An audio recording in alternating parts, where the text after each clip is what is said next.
एक चकवा से चकवी के 3 प्रश्न कि सबसे बड़ी शक्ति कौन सी है जो मृत्यु को भी हरा दे, सबसे बड़ा दान क्या होता है, और तीसरा प्रश्न है कि सबसे बड़ा धर्म क्या है। केदारनाथ मंदिर के सामने एक वट का वृक्ष था। उसके ऊपर एक चकवा चकवी बैठे हुए थे। प्रतिदिन चकवा और चकवी भगवान शंकर के दर्शन किया करते थे। एक दिन चकवी को जिज्ञासा हुई और चकवी ने चकवा से पूछा कि हे चकवा, मुझे यह बताओ कि संसार में सबसे बड़ी शक्ति कौन सी है जो मृत्यु को भी हरा दे, सबसे बड़ा दान क्या है और सबसे बड़ा धर्म क्या है। फिर चकवा कहने लगा कि मैं तुम्हें मेरे प्रत्यक्ष में देखी हुई कहानी सुनाता हूँ। उस कहानी के माध्यम से चकवी आपको इन तीनों प्रश्नों के जवाब मिल जाएंगे। तो चकवी को चकवा एक कहानी सुनाता है कि एक धर्मपुर नामक शहर था। उस शहर में एक ठाकुर राजपूत रहा करते थे जो एक सावंत के उच्च पद पर आसीन थे। उस राजपूत का एक पुत्र था जिसका नाम था करमवीर। करमवीर थोड़ा गंभीर था। एक दिन करमवीर भ्रमण करने के लिए जाता है। कुछ समय के बाद जब घोड़े पर बैठा तो उसे प्यास लगने लगी और फिर थोड़ी ही दूर पर उसे एक पानी का प्याऊ मिल गया। फिर करमवीर ने वहां जाकर के पानी पिया और अपने घोड़े को भी पानी पिलाया। थोड़ी देर वहीं बैठकर विश्राम किया। विश्राम करते हुए करमवीर ने देखा कि वहां बहुत से यात्री आ रहे हैं और जा रहे हैं और पानी पीने के बाद बड़ा आशीर्वाद देते हैं। बहुत अच्छा काम कर रहा है ये पानी पिलाने वाला। पानी पिलाने वाले को ईश्वर हमेशा प्रसन्न रखे। यह आशीर्वाद राहगीर देते और चले जाते थे। इस बात को करमवीर सुन रहा था तो फिर करमवीर सोचने लगा कि मैं एक प्याऊ खोलूंगा और वहां मैं हर राहगीर को पानी पिलाऊंगा। यह सोचकर करमवीर घर आ जाता है और अपने पिता सावंत से कहने लगा कि मुझे किसी कार्य के लिए आपकी आवश्यकता है। तो ठाकुर कहने लगे कि क्यों बेटे, क्या कार्य है। तब करमवीर ने कहा कि पिताजी, मैं पानी पिलाने के लिए प्याऊ खोलना चाहता हूँ। तो ठाकुर कहने लगा कि हमारे क्या कमी है, हम एक प्याऊ खुलवा देंगे और उस पर एक नौकर रख देंगे। तो वह करमवीर उस ठाकुर को कहने लगा कि नहीं, मैं मेरे हाथों से पानी पिलाऊंगा। पिता पुत्र की बात मान लेते हैं और करमवीर के लिए एक पानी के प्याऊ की व्यवस्था कर देते हैं और वह करमवीर एक ऐसे स्थान पर प्याऊ बना लेता है जहां 2-2 किलोमीटर तक कहीं पानी नहीं था। वहां उस रास्ते पर जितने भी राहगीर आते और पानी पीते और आगे बढ़ जाते। एक दिन फिर क्या होता है कि यम के 4 दूत किसी जीव की आत्मा को लेकर करमवीर के पड़ोसी गांव में जा रहे थे। फिर यमदूत ने देखा कि प्याऊ बनी हुई है तो वह चारों अपना भेष बदलकर एक सुंदर युवक के रूप में उस प्याऊ वाले के पास पहुंचते हैं। वहां जाकर उन्होंने पानी पीने के बाद वह चारों यम के दूत उस आत्मा को लेकर चले जाते हैं। उसके बाद जब भी यमराज के दूत उस क्षेत्र में आते तो उस करमवीर नामक राजपूत की प्याऊ पर पानी पीने चले आते। वह करमवीर जब उन्हें देखता तो कहता कि यार, तुम 4 दिन पहले आए थे, तुम अब कहाँ जा रहे हो, तुम कौन हो। तो वह उनका परिचय पूछने लगा तो चारों कहने लगे कि हम व्यापार करते हैं और इस रास्ते से 2-4 दिन में आते जाते रहते हैं। तो वह करमवीर उनकी बातों पर विश्वास कर लेता है और फिर करमवीर उन चारों को हर बार स्वागत करता है, मीठा और ठंडा पानी पिलाता। धीरे धीरे समय व्यतीत होने लगा और जब भी वह यमदूत वहां आते तो करमवीर उन्हें पानी पिलाता। धीरे धीरे जब उनकी जान पहचान हो गई तो करमवीर उनसे कहने लगा कि आप यहाँ आते हैं तो आप मेरे मित्र बन जाइए। तो चारों राजी हो गए। चारों यम के दूत करमवीर के मित्र बन गए। उसके बाद जब भी वह चारों यमदूत उस मार्ग से आते तो करमवीर के प्याऊ पर जरूर आते और वहां बैठकर उससे बात करते और फिर चले जाते। धीरे धीरे समय निकलता गया और करमवीर के विवाह का समय आ गया। करमवीर ने अपने चारों मित्रों को निमंत्रण दिया। वह चारों यमदूत जो करमवीर के मित्र थे उसके विवाह में सम्मिलित हुए। विवाह होने के बाद करमवीर अपनी पत्नी को अपने घर ले आया। उसके बाद कुछ समय और निकल गया। फिर एक दिन करमवीर अपने प्याऊ पर पानी पिला रहा होता है और वह चारों यमदूत अपने महाराज, अपने अधिपति यमराज के पास पहुंचे। तो यमराज ने उन चारों दूतों से कहने लगे कि तुम्हें एक करमवीर नामक व्यक्ति को कल ठीक 12 बजे लाना है। यमराज ने 24 घंटे पहले उन्हें बता दिया। अब वह चारों सोचने लगे कि करमवीर तो हमारा मित्र है, हम उसे कैसे लाएंगे। पर चारों चल देते हैं और करमवीर के प्याऊ पर आ जाते हैं जहां वह पानी पिला रहा होता है। वहां जाकर के चारों युवक का रूप धारण करते हैं और करमवीर के पास आकर बैठ जाते हैं और पानी पीने के बाद चारों रोने लग जाते हैं। जब करमवीर ने अपने चारों मित्रों को रोते देखा तो करमवीर ने अपने मित्रों से पूछा, क्या बात है, तुम्हें किसने सताया है, मुझे बताओ। मैं इस क्षेत्र के ठाकुर का पुत्र हूँ, अगर तुम्हें किसी ने सताया है तो मैं उसे दंडित अवश्य करूंगा। तो उनमें से कोई भी जवाब नहीं देता। चारों एक दूसरे को देखने लगते हैं। उनमें से छोटा वाला यमदूत सबसे ज्यादा रो रहा था। करमवीर उनसे कहता है कि मुझे बताओ कि तुम क्यों रो रहे हो, आपको मुझे बताना होगा। जब करमवीर उनसे बहुत जिद करके पूछता है तो सबसे छोटा वाला कहता है कि मित्र क्या बताएं, हम चारों कोई युवक नहीं हैं, हम तो चारों यम के दूत हैं। हम जब भी इस क्षेत्र में किसी आत्मा को लेकर आते थे तो तुम्हारे प्याऊ पर पानी पीने के लिए आ जाते थे और धीरे धीरे तुमसे हमारी मित्रता हो गई। तो करमवीर थोड़ा डर गया। फिर चारों कहने लगे कि मित्र, आज ठीक 12 बजे का समय तुम्हारा अंतिम समय है।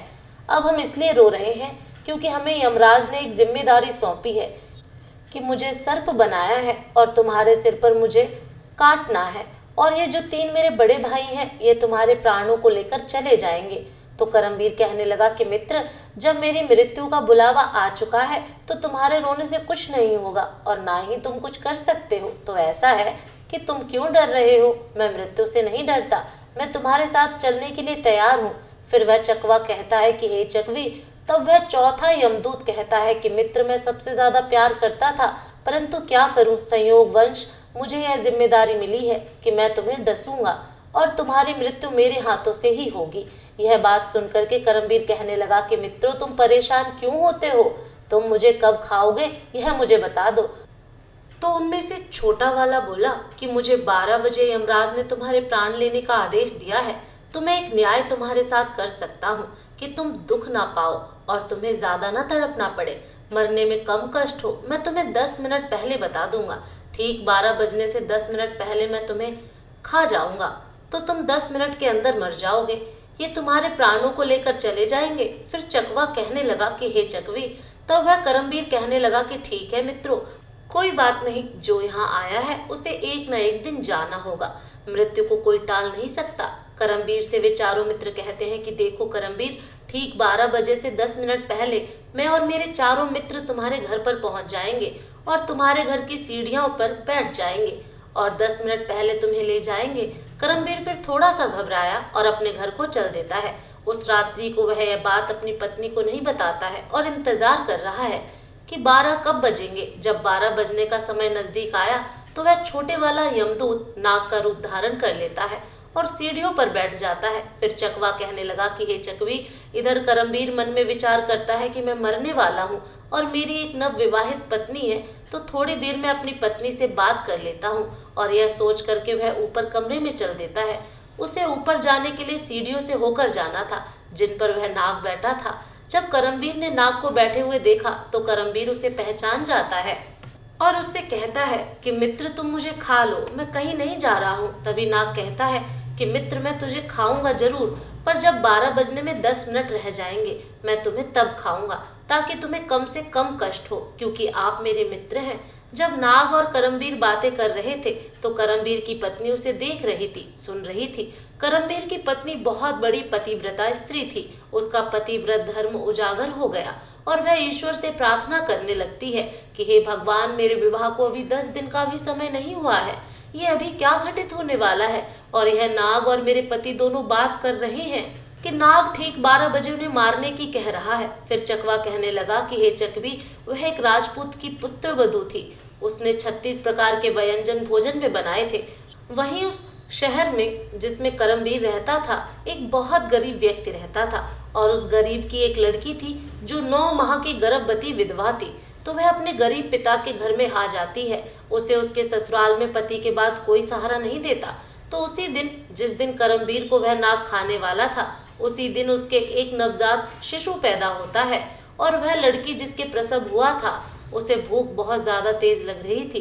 तो वह लड़की अपने माता पिता से कहती है कि मुझे बहुत तेज भूख लग रही है, मुझे कुछ खाने को दीजिए। तो पिता कहने लगा कि बेटी, मेरे पास कुछ भी खाने को नहीं है, मैं तुम्हें क्या खाने को दूं। ऐसे में वह लड़की बोली, यदि तुम मुझे कुछ खाने को नहीं दोगे तो यह जो बच्चा मेरे गर्भ से हुआ है मैं इसे खाती हूँ। फिर चकवा कहने लगा कि हे चकवी, प्रसूति के समय की भूख बहुत तेज होती है। जब उस गरीब व्यक्ति ने यह बात लड़की के मुंह से सुनी कि मैं इस बच्चे को खाऊंगी, तो वह पिता कहने लगा कि बेटी तुम रुको, मैं जाता हूँ, अगर कोई कुछ दे देगा तो मैं खाने के लिए अवश्य लेकर आऊंगा।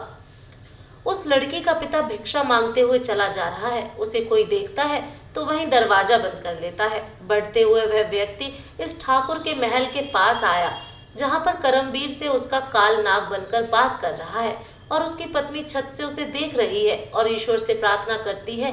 तभी वह मांगने वाला आवाज लगाता है कि मुझे कोई भोजन दे दीजिए, मेरी लड़की को एक प्रसव हुआ है, एक नवजात शिशु हुआ है और मेरे पास उसकी माँ को खिलाने के लिए कुछ भी नहीं है। वह नवजात शिशु को खाने वाली है। जब यह बात करमवीर की पत्नी ने सुनी तो वह सोचने लगी, कुछ समय में मेरा पति मर जाएगा और मैं विधवा हो जाऊंगी और मुझे अपने पति के साथ सती होना पड़ेगा, तो यह भोजन क्या काम आएगा जो मैंने बनाया है। इस भोजन को मैं इस भिखारी को दे देती हूँ। वह भोजन करमवीर की पत्नी ने उस वृद्ध व्यक्ति को दे दिया। तब भोजन को लेने के बाद में वृद्ध व्यक्ति चल देता है और जब तक करमवीर और नाग, जो काल रूपी नाग था, वह बातें कर रहे थे, तब तक वह वृद्ध भिखारी जाकर के वह भोजन अपनी पुत्री को खिला देता है। 36 प्रकार के व्यंजन थे। जब उस लड़की ने जी भरकर भोजन किया तो पूछने लगी, पिताजी आज इतना अच्छा भोजन किसने दिया है। उसने कहा कि बेटी, हमारे गांव के ठाकुर साहब की जो पुत्र वधू है, जिसका विवाह अभी कुछ दिन पहले ही हुआ था, उसने मुझे यह भोजन दिया है। तो वह लड़की कहती है कि हे भगवान, उसका सुहाग अटल हो जाए। उस लड़की ने आत्मा से वरदान दिया कि उस औरत का सुहाग अटल हो जाए। अब तो भगवान श्री हरि विष्णु का सिंहासन हिल गया, तो भगवान ने नारद मुनि को बुलवाया और कहा, देख कर आओ कि मेरे किसी भक्त पर बहुत बड़ा संकट है और क्या कारण है कि मेरा सिंहासन हिल रहा है। तब नारद भगवान श्री हरि विष्णु की आज्ञा के अनुसार देखते हैं कि भगवान का सिंहासन क्यों हिल रहा है। तो वह देखकर बताते हैं कि एक बिल्कुल भूखी आत्मा, जिसने कुछ समय पहले एक नवजात शिशु को जन्म दिया था, वह भूख से व्याकुल थी। उसे भोजन मिलने के कारण उसने आत्मा से यह कह दिया कि भोजन देने वाली औरत का सुहाग अटल रहे, अर्थात उसका पति जीवित रहे। और उधर यमराज ने उसके पति को मारने के लिए यमदूतों को भेज दिया है। वह बस 10 मिनट में मरने वाला है। फिर चकवा पक्षी चकवी से कहता है कि जब नारद ने यह सब देखा तो समझ गए। फिर नारद जी भगवान श्री हरि विष्णु के पास जाते हैं और कहते हैं कि हे भगवान, प्रकृति के नियमों के अनुसार करमवीर की मृत्यु का समय हो गया और उसे लेने के लिए यमदूत बैठे हुए हैं। और उधर एक आत्मा ने अपनी संपूर्ण शक्ति से उसकी पत्नी को वरदान दे दिया कि इस औरत का सुहाग अटल रहे। मित्रों, भगवान कहने लगे कि मुझे उस आत्मा का मान रखना पड़ेगा, चाहे मेरे कार्य में परिवर्तन क्यों न हो जाए। भगवान श्री हरि विष्णु चल देते हैं अपने भक्त की रक्षा करने के लिए। उस प्रसव वाली लड़की की आत्मा के वचन को उस करमवीर पर कवच बनाकर डाल दिया। तब तक घड़ी में 12 बजने में 10 मिनट बाकी थे। तब वह करमवीर उस यमदूत से कहने लगा कि मित्रों, अब तुम मुझे खा लो और मैं आपके साथ चलने के लिए तैयार हूँ।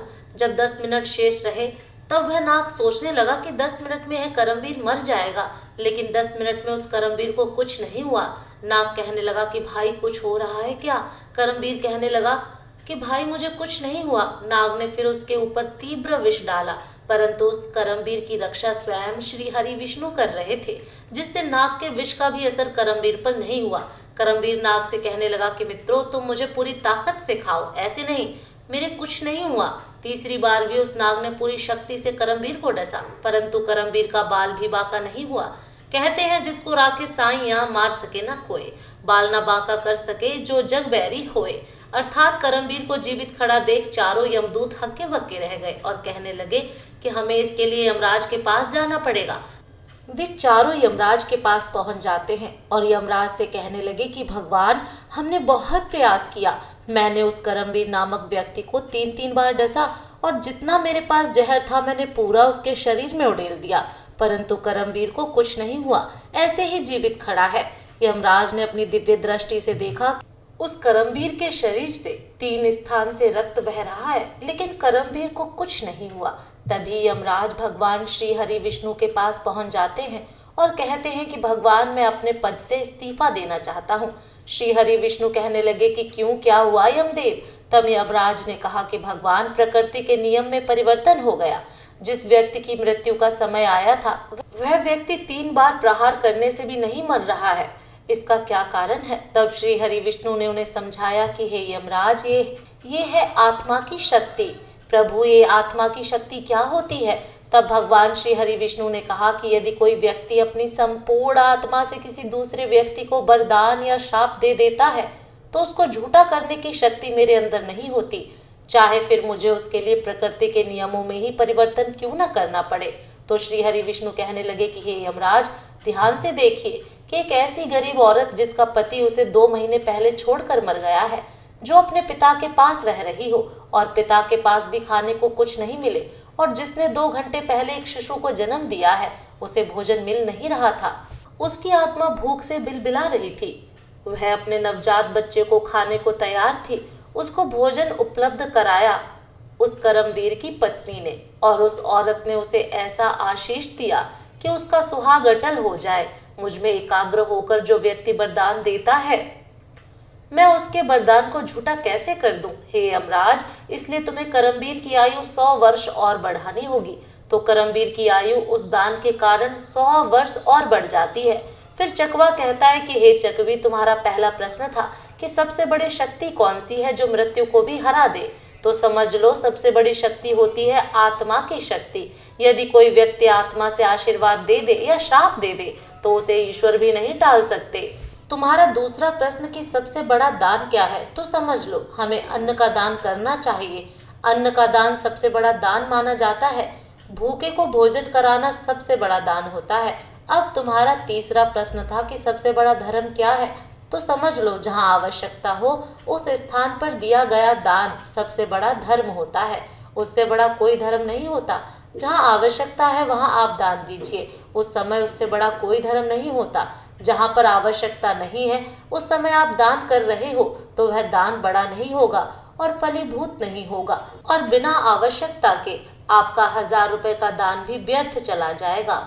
और आवश्यकता के समय एक रोटी खिलाने का दान भी हमेशा आपके काम आएगा। यही सबसे बड़ा धर्म होता है। राधे राधे। जय श्री कृष्णा।